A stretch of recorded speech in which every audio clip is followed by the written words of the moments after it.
Балалар, қалдарың қалай, денсаулықтарың қалай? Мен сендерді шаттық шеңберіне шақырамын. Кел балалар, оқылық, оқығанды көңілге, ықылас пен тоқылық деп Ыбырай атамыз айтқандай, бүгінгі ұйымдастырылған оқу іс-әрекетімізді бастайық. Бүгінгі біздің тақырыбымыз кел танысайық. Мақсаты тыңдаған материал негізінде қарапайым сұрақтарға жауап беру арқылы есту зейіндерін қалыптастыру, артикуляциялық ақпаратты дамыту, фонемитикалық қабылдауды жетілдіру. Ендеше міне кестеге назар салайық. Кәнекей, осы кесте арқылы әңгіме айтайық. Ендеше бірінші кестеде нені көріп тұрсыңдар? Балабақша. Мен балабақшаға барамын. Өте тамаша. Келесі, біз серуенге шығамыз. Және балабақшада ұйықтаймыз, тамақтанамыз, сабақ оқимыз. Өте тамаша. Келесі кестеге назар салайық. Балабақшада ойыншықтар көп. Өте тамаша. Бізді үнемі дәрігер денсаулығымызды тексеріп отырады.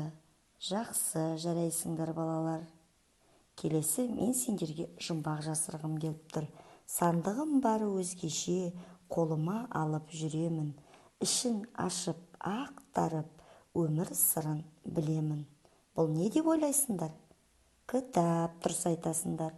Өте тамаша. Келесі, қараңдаршы балалар, бұл суретте нені көріп тұрсыңдар?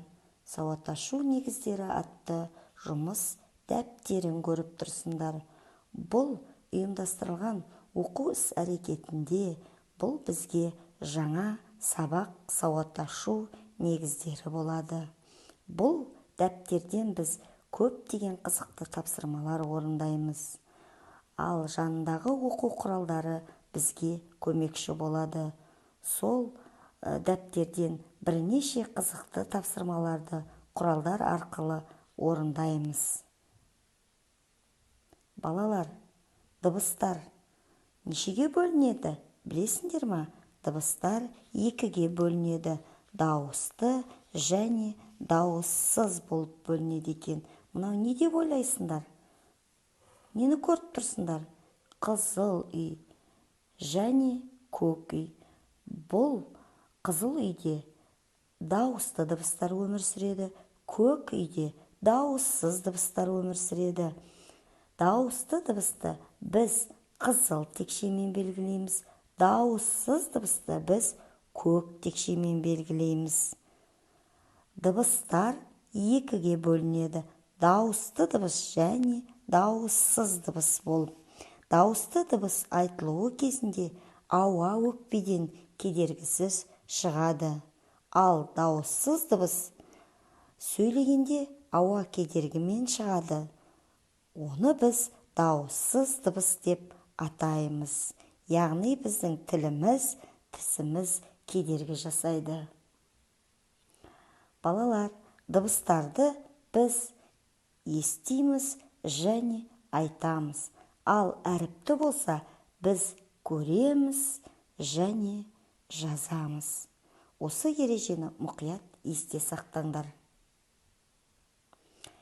Келесі, балалар, дыбыстарды біз тыныс алу мүшелері арқылы дыбыстаймыз. Және дыбыстауға артикуляция мүшелері де керек. Олар тіс, тіл, жақ, ерін. Кәнекей балалар, тіл ұстарту жаттығын орындайықшы. Ла, ла, ла. Айдос жақсы бала. Ыз, ыз, ыз. Анар ерекше қыз. Ша, ша, ша. Бұл біздің бақша. Тамаша. Ендеше бойымызды сергітіп, көңілімізді көтеріп алайық. Тербеледі ағаштар, жылы-жылы жел соқты.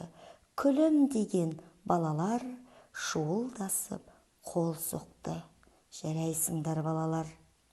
Балалар, мен сендермен бір ойын ойнағым келіп тұр. Бұл ойын ребусты шеш деп аталады. Ендеше бірінші суретте нені көріп тұрсыңдар? Ай, және нені көріп тұрсыңдар? Гүл. Ендеше бұл сөздерді сурет арқылы жылдам айтсақ, бір адамның есімі шығады екен.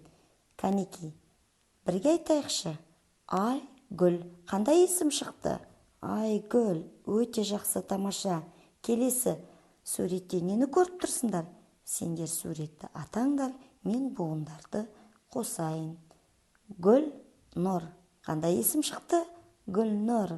Келесі суретте нені көріп тұрсыңдар? Гүл. Кәнеки, тез-тез бұл сөзді де табайық. Гүл, сім. Қандай есім шықты? Гүлсім. Өте жарайсыңдар. Тамаша. Балалар, тағы да бір ойынға кезек бергім келіп тұр.